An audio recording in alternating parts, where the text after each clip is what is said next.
Telugu Desam party వ్యవస్థాపకులు ఆంధ్రప్రదేశ్ మాజీ ముఖ్యమంత్రి నందమూరి తారక రామారావు 29వ వర్ధంతి సందర్భంగా నగరంలోని ఆయన విగ్రహానికి ఆ పార్టీ నాయకులు కార్యకర్తలు పూలమాల వేసి శ్రద్ధాంజలి ఘటించి నివాళులు అర్పించారు.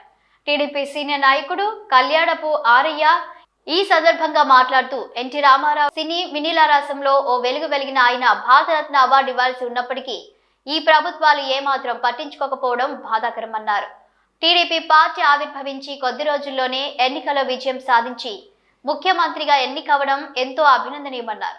ఎన్టీఆర్ అధికారంలోకి రావడంతో పేద బడుగు బలహీన వర్గాల జీవితాల్లో వెలుగులు నింపేందుకు ఆయన ప్రవేశపెట్టిన ప్రజా సంక్షేమ పథకాల చరిత్రలో ఏ ప్రభుత్వం ప్రవేశపెట్టలేకపోయిందన్నారు. అలాంటి మహానాయకుని సేవలు గుర్తించి ఆయనకు భారతరత్న బిరుదు ఇవ్వాలని డిమాండ్ చేశారు. ఈ కార్యక్రమంలో టీడీపీ నేతలు, మహిళా నాయకురాలు పాల్గొన్నారు.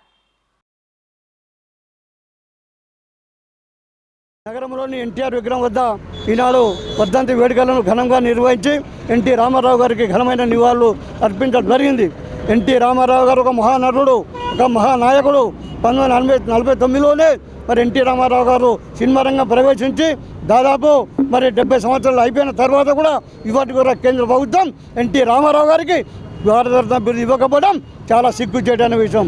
ఎన్టీ రామారావు సినిమా రంగంలో ఉన్నప్పుడే ఎన్టీ రామారావు భారత బిరుదు ఇవ్వాల్సిన అవసరం ఉండే.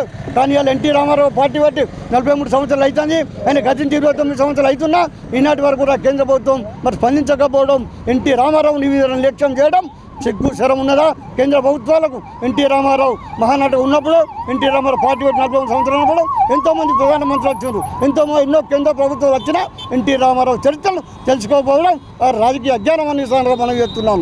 ఎన్టీ రామారావు పేద బడుగు బలైన వర్గాలకు మరి మేలేసిన వ్యక్తి ఈ దేశంలో ఎవరు లేరు.